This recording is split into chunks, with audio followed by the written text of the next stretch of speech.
आज हम ऐसा गाना सुनाए तो सब सुने न हो गए। कौन गीत है मास्टर भैया? सरंगा गीत लगल master.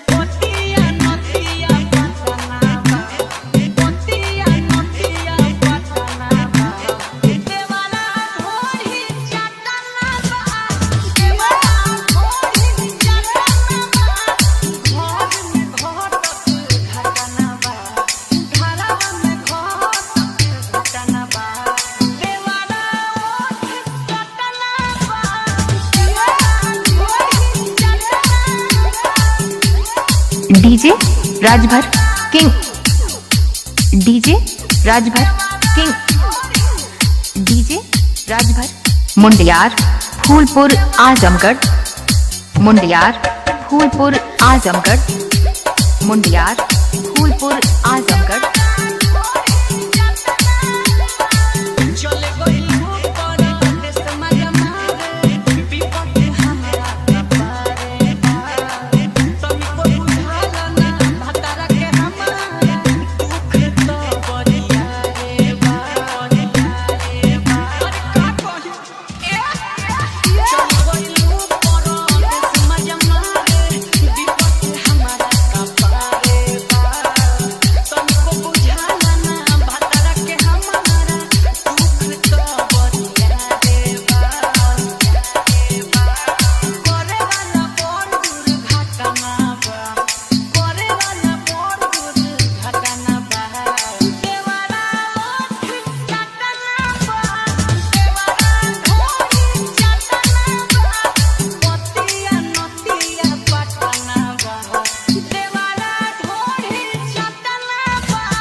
DJ Rajbhar king, DJ Rajbhar king, DJ Rajbhar. Mundiyar Phulpur Azamgarh, Mundiyar Phulpur Azamgarh, Mundiyar Phulpur Azamgarh.